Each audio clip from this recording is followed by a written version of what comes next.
Thanks for being here. My parents are gonna flip. Ah, Basically been watching you since I was like 13, so I'm oh, really glad you cool. came here. Cool. My question is, so you know how in Thomas Sowell he wrote this book called Discriminations and Yeah, Disparities, I actually and read he that. talks about personal motivations and how some people have grown up raised in whatever victimhood they have experienced, whether that's been single motherhood or Yeah, yeah. fatherlessness, homelessness, whatever, and they're grown basically up in that environment, and then they don't have the personal motivations, or they don't think or see themselves as being lawyers or doctors Yeah, or right, right, president or anything like that. They just see NBA players, rappers, right. things like that. And we see that the left has put so much money and time and effort into reparations and critical race theory and stuff like that. How are they able to manipulate the situation when the outcomes are very much outweighing and having negative consequences? How are they so able to freely manipulate that situation? Yeah, that's a good question. What they're doing is they're weaponizing our struggle to sell us a lie. Instead of saying, we know that America have unduly put black people through a certain struggle, let us empower you to empower yourself, not sit here and let us hand you something. And that's what they've been doing over the last several years. They don't fix the schools. They just let you in a university with affirmative action. It's like, no, fix the schools so the kids are qualified and they're competitive. You don't go to the end of the line to try to fix something. You go to the root of it. Young black people, like when I was growing up, I never thought about being a doctor. I didn't know a doctor. I knew a whole bunch of dudes playing college football. I knew a whole bunch of dudes rapping. I wanted to be like Tupac was my favorite rapper. Me and my cousins, when we were young, we used to try to battle rap each other to beat Bone Thugs. Well, y'all probably too young to know Bone Thugs and Harmony and all that. But we used to battle rap to beat Bone Thugs and Harmony. We just didn't have the vision. And it's unfortunate that just gets perpetuated and celebrated time and time again. I understand why it happens, because it's easier to be successful playing sports than it is in academics to a certain degree, right? Yeah. You come from a crappy school. I went to Dunbar High School, which I love my school, but it's in the hood, man, and we didn't have resources like that. Some people did very well academically. I didn't. I went to university and got a degree for free by playing sports. But what we have to understand and what needs to be preached is that there's life outside of just this glam of athletics and entertainment. We need to start finding other people to look up to than just LeBron. Like the young lady, and then I don't think she was black enough, but she didn't know who Ben Carson was. But if I asked her who Beyonce was, she'll tell me. And Ben Carson is far greater of an impact in American history than Beyonce could ever have. She makes music. Ben Carson is one of the most brilliant men to ever live out of any race of anybody. So I think that they've been playing us with the emotionalism and weaponizing our pain. Because black people, I remember when I was in college and I took Africana Studies, my first class we learned about lynching. I was so mad I was so mad at white people when I saw that I used to walk through campus and I would walk straight and I'd be like, let a white person bump into me. I had this anger and hatred that I had when I saw how they did these black people. So the question from that point is that, do you go with hatred or do you understand what has happened and you want to be better? And you understand that me and you and none of these people have nothing to do with slavery. We have nothing to do with it. That stuff was a long time ago. To me, slavery doesn't affect us today. Only in understanding how it happened and not repeating it, but it don't affect us today. There's nothing stopping me from being on the university full of white people. How am I any different than a white person? Let me tell you this. I want to say this. When people say that black people got a disadvantage in America, and they explore this idea or they exacerbate this idea of white privilege, they're essentially saying black people aren't better or aren't the same as white people. They're saying that black people are less than white people. Because right now, every black person on this campus should understand that there's nothing that a white person can do that you can't do. And if you don't feel that way, you've been tricked. I went to University in New Jersey. Look at this woman still talking. Can you be respectful? Why don't you come to the mic? You're disrespecting another sister.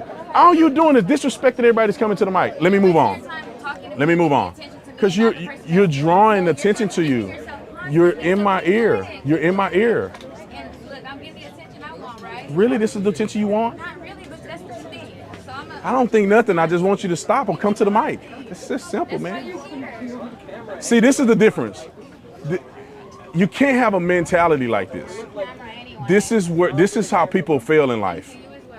to a certain degree.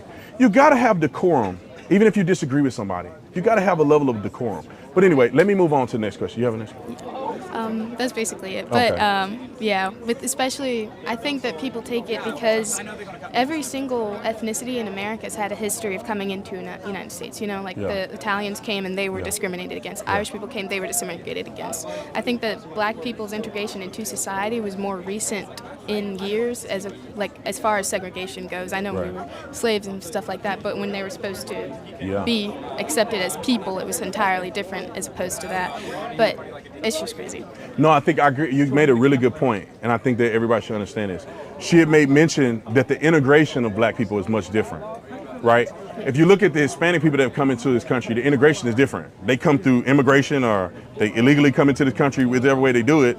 They didn't have to go through slavery, Jim Crow, and all the other stuff. So that's a valiant point that black people did have a challenging position to be integrated into America. Is much difficult. But I think through the adversity and difficulty, black people have become much better than they would have if it was no adversity. And if you take advantage of it, you will be great. There's nobody has done anything great without adversity. Nobody. Nobody. And I feel like black people that are successful have taken adversity and they've maximized. They've taken that idea of saying, well, you can't come into this restaurant, to saying, you know what, I'm gonna open my own restaurant and I'm gonna change this thing. My dad, that's why having a father is important. My dad, I remember he was on a fire department. He started when he was 19. My dad is almost, let's see what my dad, almost 60. Started when he was 19. He said there was discrimination on the fire department when he first started. Like some white guys and then black guys, they didn't really get along. What did my dad do? Did he tuck his tail between his legs? Did he go cry and want to get Al Sharpton to get involved? My dad said, you know what? They better watch how they treat me because one day they'll be working for me. My dad became the chief, Fort Worth, Texas. He was a battalion chief in Fort Worth, Texas, retired. Chief of Waco, retired. Chief of Keller, Texas. And he's going to retire from there. You don't need to allow adversity to make you crumble like a coward. You take adversity and you maximize and you become great because of it. I came from Fort Worth, Texas, Dunbar High School, and Stop 6 in the hood. I didn't let that dictate who I would become. I said, you know what? I see people are selling drugs. I'm gonna give you an example. We used to have this car wash, and you get your car washed for like $5. Them crackheads, I don't know how they end up putting coins in there or whatever. They'll wash your car $5. One day I went to the car wash, get my car wash, and I saw a brother smoking crack behind that car wash, and it hurt me. I said, why am I giving money to see my brother smoke crack on the back of this thing just to get my car washed? That changed how I saw my own community. And I said, I want to make a difference. I'm gonna become a police officer because I want to make a difference in policing. I want to go to university and get an education because most people in my family have never been to a university. I took adversity and I said, let me take this adversity and use it as fuel to make me become the greatest man that I can be. And if everybody does that and are consistent, they will maximize what God has for them. Not everybody gonna be rich. Not everybody gonna be Elon Musk. That's not your goal. Your goal is to play the cards that God has put in your hand. And that goal may be being a good mom. That goal may be being a straight A student, graduating cum laude, summa cum laude. That may be just being a good person to other people and changing people's lives. Like, we have to understand that. It's not a failure if you're not rich and you don't get to this pinnacle of what people lie to you about as the American dream. It's about maximizing who you are and getting to the peak of what you can become. Anyway, I get on my soapbox. Is that the last question? Thank you so much. Thank you. Okay, so I love this so much simply because he's a black guy talking to, black kids. And aside from him talking to black kids, he's talking to everyone out there.